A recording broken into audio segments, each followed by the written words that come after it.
Welcome to everybody. We are going to wait a little bit as usual. It's so early to start to speak about leadership and super team.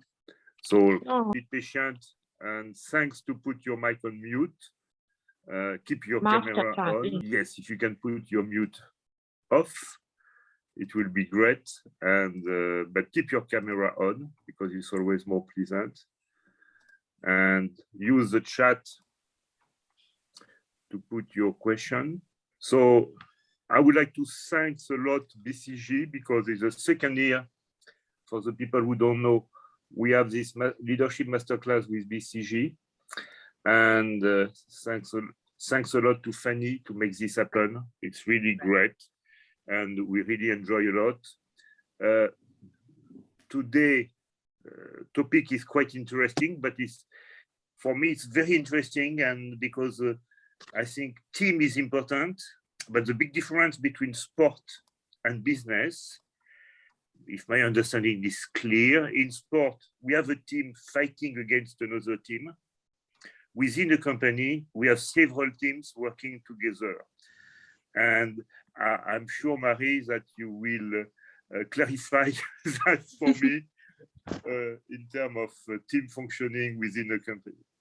So I don't want to waste so much time in introduction, and I let the floor immediately to Marie, who is going to moderate a great panel, and I let you present the flow of the meeting and immediately after the panelist. Thank you, Claude, very much for having us here today. It's indeed season 2. I'm trying to use the new Netflix code for that masterclass. Thank you very much for the French INSEAD Alumni Association for inviting us in this partnership. It's really a pleasure. As you mentioned, we're going to talk about teams today. In this era of acceleration of technology, climate crisis, the declining global growth, the social. Indeed, there is a lot of challenges that the companies are facing, and building ecosystems and teams able to collaborate internally within the companies, but also externally, has becoming crucial.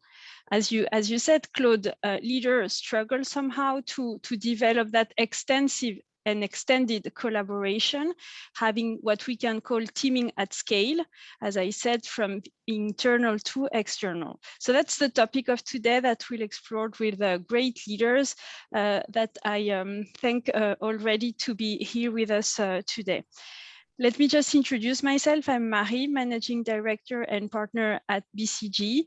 Since I joined BCG, I've developed 2 passions, one for biopharma and the second one for people. I've supported some leaders in developing their strategy, digital transformation, but I truly believe that to do any transformation, we need to rely on the people and put the people at the center and core of any change that would be made. So thank you all to being here with us. I'll introduce the superb panel we have today. First of all, a warm welcome to Elcin. Elcin worked in global, regional, and local leadership roles in the pharma industry for more than 20 years across innovation, commercial, and finance leadership. She joined Menarini Group in September 2019 as Group CEO and member of the Board of Directors after an extensive international career in the US, Europe, and emerging markets, and in several pharma companies such as GSK and Merck Serono. Elcin has a bachelor's degree in computer science and also an MBA for INSEAD. Thank you for being with us, Elcin. Let me also welcome Anders Bergkvist. Anders has worked in various global leadership roles for Stora Enso. He headed the M&A function for Stora Enso in London until late 2012, when he took over as CFO for Stora Enso businesses in China, based in Hong Kong. Today, he lives in Singapore, and he's head of M&A and corporate finance for the Stora Enso Group. Has a business in economics and an MBA from INSEAD. And you mentioned in your bio that you're married and you had 3 daughters. So I would just mention that. I think it's always good to share some parts of our lives. And last but not least, our panelist, Fanny Pacquiao, my partner in crime for these masterclasses, 2001 INSEAD MBA and partner and associate director at BCG. She has a long experience in people and leadership strategy. She's convinced that the human factor is at the heart of innovative, agile, and sustainable organizations. She supports companies in their strategic transformations, placing their people at the center. She has also been working with artists and creatives for more than 20 years, bringing together also this collective thinking and new stakeholders to the companies. She's an artist herself and practices sculpture and clay. So let's start with you, Fanny, indeed.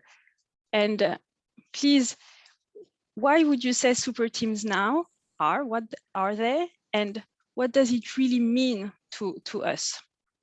Yeah, thank you, Marie. So hello, everybody.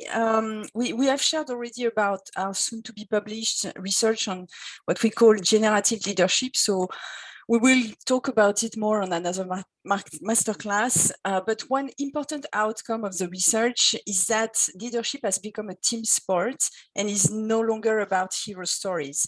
And for those of you who were in the previous masterclass on creativity, you may remember Spencer Harrison talking about such or contrasting such different leadership style. So generative leaders reimagine leadership as a team sport. And actually, as we've said before, it's no longer possible for one hero individual to grapple all the complexity of the world just by himself or by herself. Instead, generative leaders create great teams that work smoothly and seamlessly together. And they act on, they bring different perspectives in the team and they act on those different perspectives. Generative leaders think about also who is missing from the team so that they ensure that they aren't neglecting any voice that would be worth hearing in how to approach a different set of issues.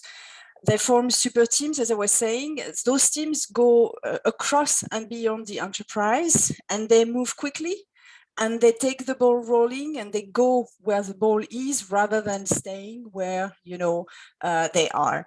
Their team has, if we want to define some characteristics for those super teams, they are resilient, they are adaptable, and they resist the formation of silos. Rather, the organization works as one entity. And these teams, which is an important dimension for their success, need to be empowered to make decisions. And there's another very important element worth mentioning here is that the role of the leadership is to create a culture where failure is accepted. And if you make a mistake, you don't pay for it in the next 30 years of your career. A couple of recent examples come to mind, which was to us quite striking when we did the research, is that of Enel, who introduced My Best Failure initiative to encourage team members to share their most interesting failures, to promote creativity and out of the box thinking within the teams. The second, a bit more obvious in our current times, is that of Pfizer, who managed to create a company-wide push to produce the vaccine. And we have had some discussions with some people at Pfizer that told us that everyone at Pfizer across the company felt galvanized to solve a pressing problem for humanity. And they were able to put together some of those super teams that could work together, that could span across internal silos. And they also created great ecosystem with external parties that contributed all to this effort around the vaccine. I just want to close with one of my weekend reading. It's a quote from Philippe Ciambaretta. I'm not sure anyone knows him. He's an architect, but I thought it was quite interesting. He's saying that intelligence is how we adapt to unknown circumstances, such as the current ones, particularly when we think about the climate crisis. It is the ability to combine different perspectives, knowledge, and know-how in order to find a positive outcome for all. And I would finish on that. Thank you, Marie. Thank you, Fanny. I will turn now to Elcin, and please can you introduce your background and tell us a bit more about how you become a leader, and as a CEO, how do you create a space for these strong egos to connect their thinking rather than parallelize it? Yeah. Thank you, Marie. So first of all, I'm very happy to be here and join yourselves and fellow alumni. INSEAD has been transformational for me. That was the reason I went to INSEAD as a computer engineer because I was in the Netherlands at that time, and I decided that I didn't want to, stay in the IT industry. And I wanted to do a general management career. So, post INSEAD, I'll join Honeywell and afterwards continue with them on a finance function. But if you ask me, Marie, what were the key steps that took you here, the two key things that I've done is that I have never been shy of accepting changing functions. So I firmly believe that different functions bring you very good perspectives. So for me, I started with finance, then I moved into general management, but very strong commercial leadership over 10 years, almost 15 years.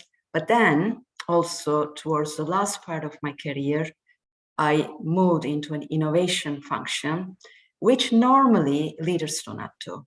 And I want to stress that because our industry, our pharma industry evolved over the years, and it was a commercially driven function maybe 20 years ago.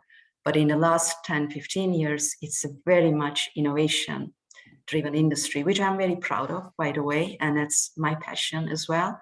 But I left a big power job to go to US, right, on a strategic but a smaller job to learn about innovation, which actually brought me to this CEO role at Menarini Group, because they were looking for actually a balanced leader who had both strong commercial as well as innovation leadership skills. And I think, that part of the whole story in leadership for functional leadership is something that I really would like to emphasize. The second part is that geographical moves. For me, cultural curiosity is very important. You are stressed in your opening speech about resilience, adaptation, flexibility. I think those are very important skills. We're talking a lot about diversity and inclusion, these days. And I lived in, obviously, I'm originally from Turkey. So then very young age, I moved to the Netherlands, which is very different culture than Turkey, from hierarchy to consensus culture. And then moving to France, right, in a very international, team environment. Then moving to UK, and then coming back to Turkey for a while, having family, and then going to Germany in a senior leadership role, and then to US and back to Italy, to Europe. So, and in between there was Dubai as well. So in that you get a blend of, right, working with very different teams, very different functions that prepare you in very different ways with failures and successes, right, as best as you can for a leadership role. So that's the snapshot, I would say, on what prepared for me for leadership roles. Yeah. Thank you. And how do you actually support in your organization this working together? Because you have this different set of backgrounds and skills that you have developed. How do you actually manage to foster that within the organization? Yeah, so look, I think first of all, the topic today is extremely relevant, right? And indeed, this is a very important topic. There are two things there. I think Fanny has, mentioned the culture, right? First of all of us work in a culture, we inherit a culture, and then we also shape culture, like as leaders. So, so that part of the whole, thing and journey is extremely important, right? Because if you cannot evolve the culture, then people will indeed not find an environment where they will be able to work together in a way that's going to produce the desired outcomes. The second very important thing, for instance, you mentioned the Pfizer example, right? In the beginning. So I call that a passion for outcome. If the teams do not have that passion for outcome, then it's going to be very difficult to really, artificially try to bring teams together. And in our industry, indeed, that passion has to be the creation of transformational outcomes for patients. And we increasingly, stress this. And we increasingly also in our company at Menarini Group, last year we put 3 additional values: curiosity, passion, and urgency to act, all of which I can tell you there were things that we decided to act after the COVID situation that we lived, right? The world has changed a lot. There's more urgency to act than ever now. And we saw that things can be achieved faster. It's a big lesson for especially an industry like us that works on human health. So the last thing that I would stress is, I believe being humble as a leader is a very important trait, right? So, why so? Because indeed, in different industries, right, we work with experts, a lot of experts, scientific expertise, medical expertise, other expertises inside and outside. So as a leader, if you have big egos yourself, right, it's going to be very difficult to actually navigate and create a culture where other people will try to excel and be better than you. And you have to be comfortable with that.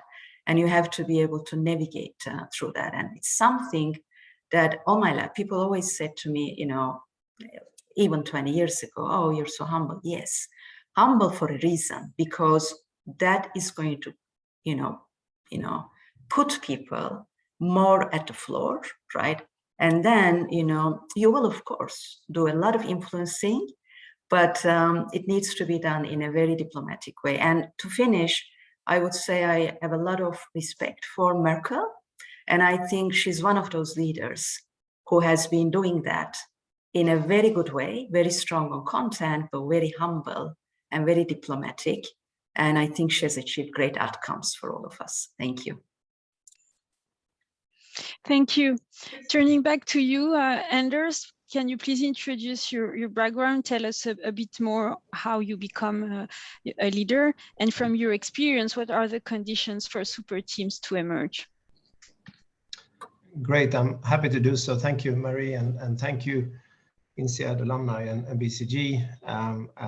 I also can only echo Elcin here that the INSEAD MBA also meant a lot for me career-wise as well, but also I met my wife at INSEAD, so for me, I guess it's an extra commitment. So still happily married after 21 years, so that's good. Yeah, I thought I'll try to talk a little bit about my background and also the team experience that I have with the context of kind of the company that I work for, both before INSEAD and after.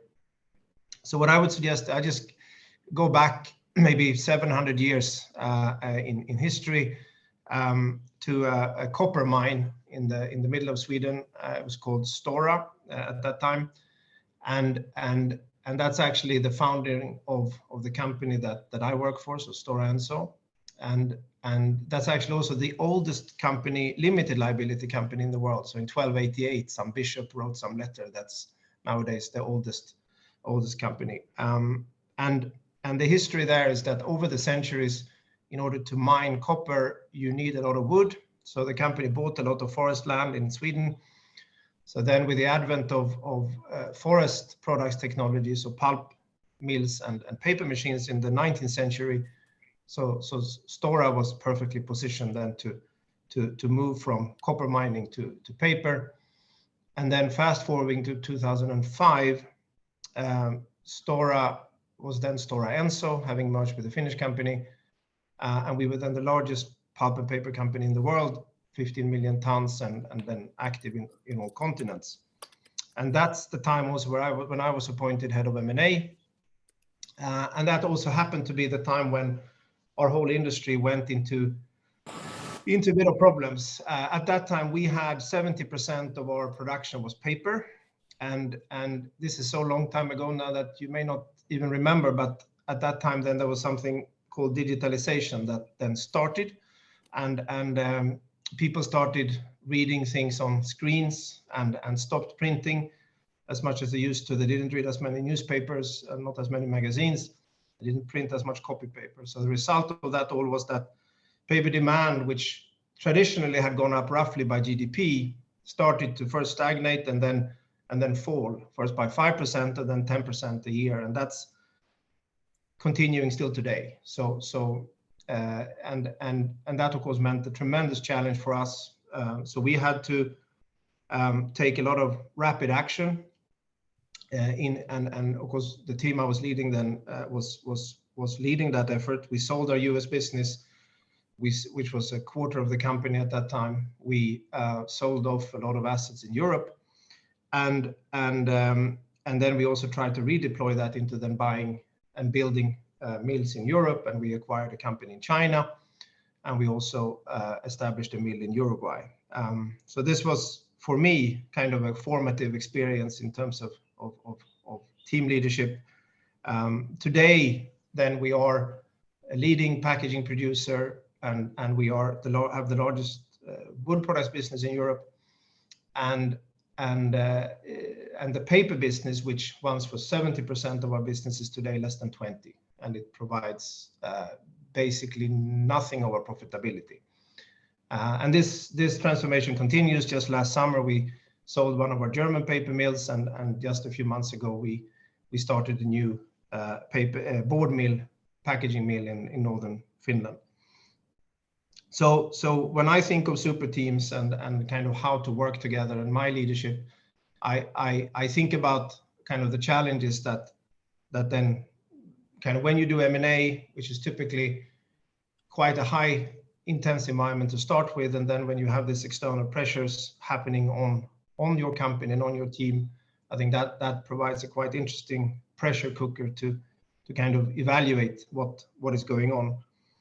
And maybe a couple of them thoughts from those experience and then since is that one thing that I have found very helpful is that, because as Elcin mentioned, you want to create a team of competing spirits and sparring. You don't want to impose a lot of limits and lines, but at the same time, you need to corral people in some direction. And what we found, we had a relatively easy task in that sense because we were fighting for kind of the survival of the company, at least in the short run. So in that sense, the guardrails were kind of set because whatever you did, you couldn't jeopardize that. So we had to act quickly. We had to do certain things in a certain order. But then I think what also then helped us a bit is that in our industry, because we work with sustainable products, we could then kind of move from that more emergency mode to more saying, okay, let's not just save the company, maybe we can be part of kind of saving the planet, if that doesn't sound too highfalutin. So then we are investing a lot in packaging, which replaces single-use plastic, wood products, which replaces concrete and steel in buildings. So these kind of, when I look at the team building, what we have done a lot is trying to emphasize these core values and these kind of overarching ambitions for the company in helping kind of steer the team. Because when you work in M&A, you tend to have then, you have your own team, lots of different internal teams, but you also have an investment bank. Typically, you have a law firm, you have an audit firm, and it can. There's a lot of strong wheels to start with, and having this kind of overarching team at least have helped us a lot to make that happen. The other aspect, which I think Elcin also referred to, was was diversity. So what I've tried to do is we don't just recruit kind of corporate finance people. So I don't mind recruiting to the team people with a bit diverse backgrounds, and it can be age, it can be profession, it can be geography, because when you are in the team environment, often you play different roles, and it's super important to have the agility. Some parts of the team may be stronger than others, and sometimes you have to step into situation and do the extra work. Sometimes you can step back and let others take more space. And if you have a diverse team yourself, it allows you to have that ability to be agile. If you have a one size fits all kind of corporate finance mode and you only do a certain thing in all transactions, that's I've found very limiting. And then I think for us who work in corporate M&A, one of the difficult things is that a lot of the time the right thing is not to do deals, particularly if you acquire things. Most of the things you look at you don't do because they're either too expensive or it's the wrong strategy, and that can be quite difficult for if you view the world through the lens of deal making. It's not so nice to sit and say, well, over the last 3 years I have not done 10 deals. That's not exactly what you want to put on your CV. It's a bit hard to sell. But if you have a diverse team with with a little bit different backgrounds, and you're able to kind of see through the larger picture, then you can live with the fact that you're acting kind of in the company interest in the long run, and you don't view through the lens of kind of how many deals I've done this month, this quarter, or even this year. So to me, these two elements of having an overarching theme, short and long run, as well as kind of introducing diversity, can kind of help you make the super team, if you call it like that, super teaming practicable, and not just becomes a kind of a race of egos. So that's maybe I'll stop there, but that's kind of the thoughts that I have had over some of these experiences. Thank you, Anders.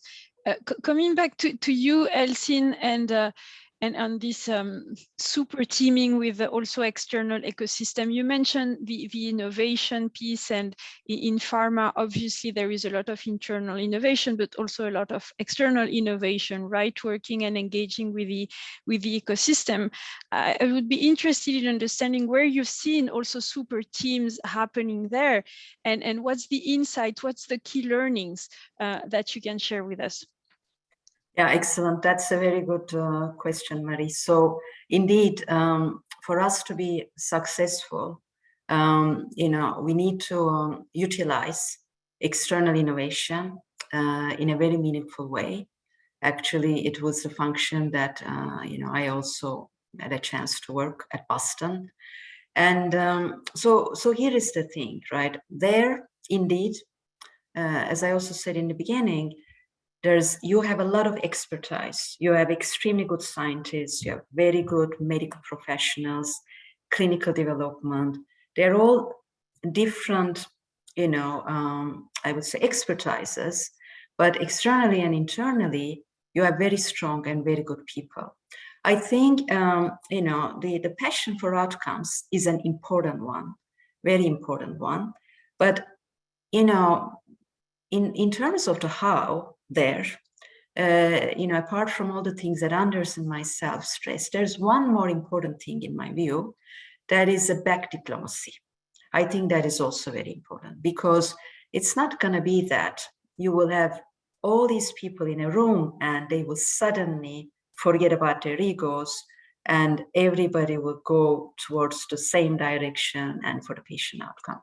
So what I try to do is, have individual discussions, right, in terms of trying to find the best that individual person can bring to the table, and then do other talks with other members internally and externally to see what that person can uniquely bring, right? Ideally, then when you're together, everybody is in a mood that people are excited about what the others are going to contribute, right? And that is what I saw as being, working. What does not work is, I think we need to also we need to be also realistic that sometimes, I think I would say 90-95%, you can make things work out. But sometimes there may be someone, and I had that in my past some time ago, there is a personality that is impossible, right, to really get there. And as a leader, it's also your task not to really keep those people in the team, because they can be very destructive to everybody else's work. And I think it's an important trait for a leader to make that judgment and, not to continue with those kind of people. Thank you, Elcin. And I guess it's coming back to Claude's image on the sports team, right? It's a captain's job to know who should be in the team and when it's time to let people go, which is not an easy task, but I guess that's part of the job too. Yeah. So thank you for that. Coming back to you, Anders, we had also this question on the technology and the data, right? How is it adding power to super teams from your experience, and any watch outs there and guardrails? We're now living in this hybrid mode, lots of data, lots of technology. How do we manage all of that to really power and not derail the super teams? Thank you. Let me just first, I think Elcin's last point there about the leader kind of also making the hard decisions on who should not be in the team. I think I couldn't echo that more. I think it's maybe also one of the hardest things also in this day and age, where we at the same time try to safeguard things like employee health, and we try to look holistically and we try to retrain people.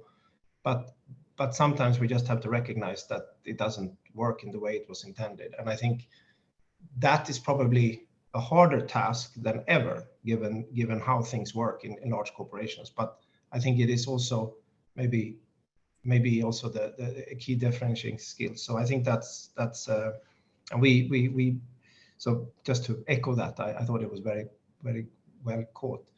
On technology, for the people who joined the call early know how hard it was for me to log on. So maybe I'm not exactly the person to talk about technology, but I'll try. So now, I guess I think it's remarkable how through the pandemic, if you look at the financial sector, deal making has beaten all records in the last 2 years, in spite of the fact that no one has really met. Who would have thought that if we go back 5 or 10 years? And it probably wouldn't have been possible 10 years ago at all. And today we think of it as almost normal. I think one can spend a lot of time talking about how it makes super teaming more powerful. I will probably, though, if that's all right, focus a little bit on the guardrails, because I have a couple of concerns personally, at least on it. I think there is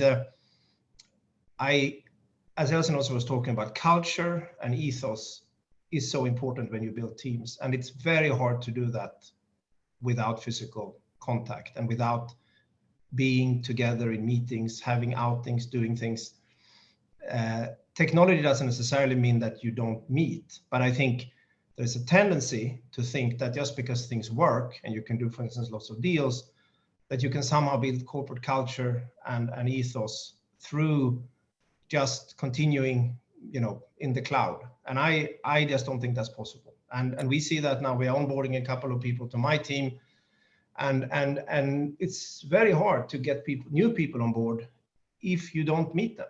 And all the technology in the world is probably helpful at the margin, but it doesn't solve that. So I think that's maybe one kind of reflection, that technology can keep you going and it can be a stopgap, but in the end, I do think we need to get back to the office, and I do think we need to get back to actually physical meetings. And if we don't use pen and paper, which I kind of have learned to accept that we don't, but even without pen and paper, we need to meet.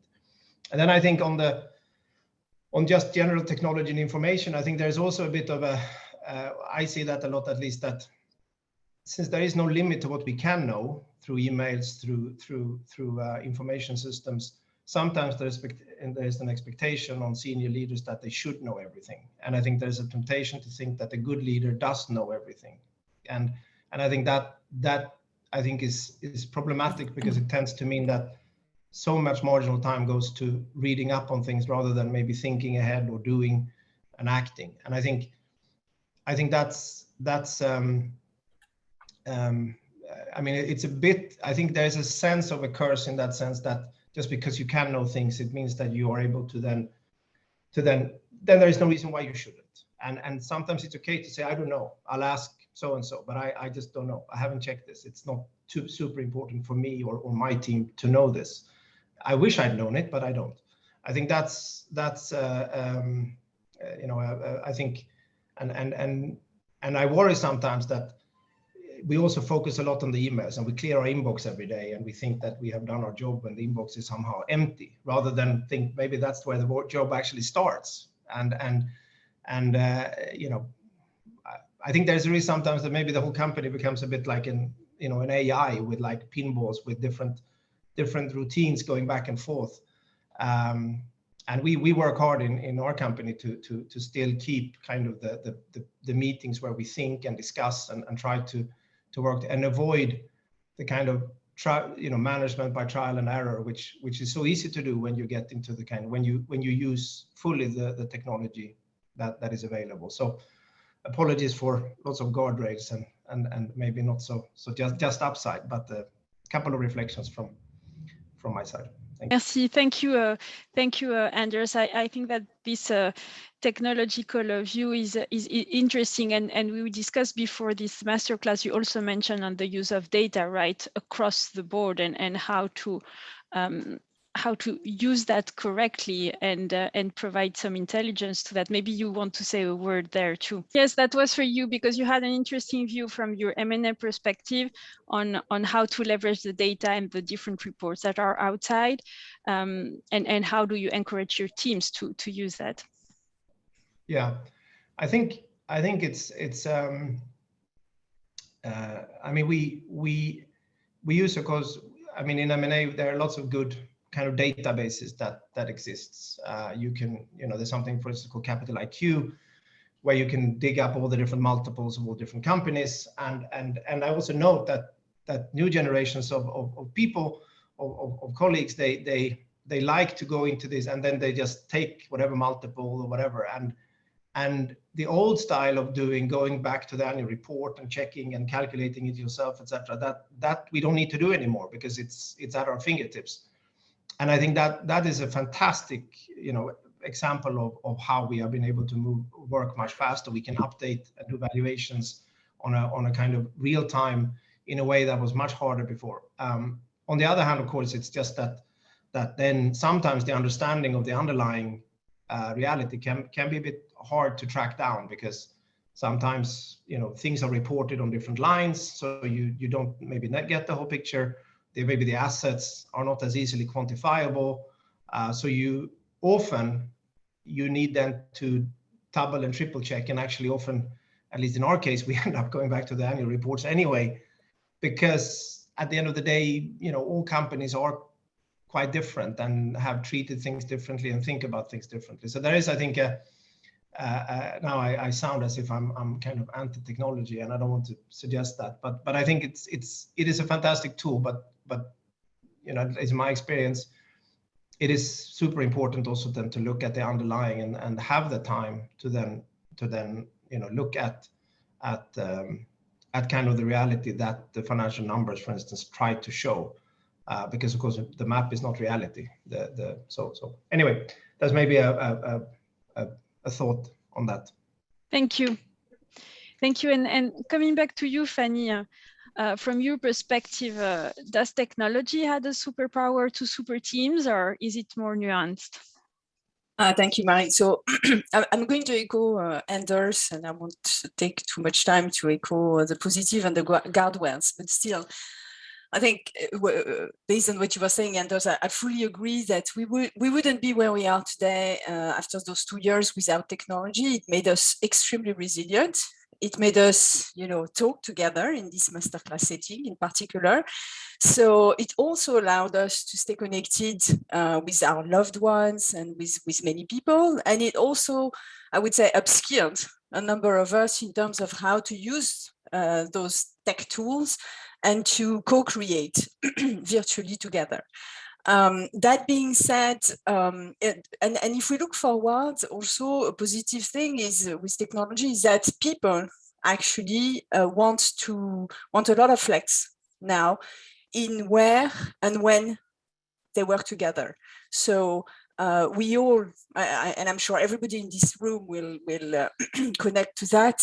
We all need technology to make that happen and to deliver that promise to the people. And they really talent need that and they want that. So we need technology for that. Now, on the flip side, to also echo some of the points that Anders was making, we have surveyed a lot of people preferences over the past 2 years. And it's true that there is a recognition that you work better, you are more productive individually with working from home and, you know, using whatever technology you need for that.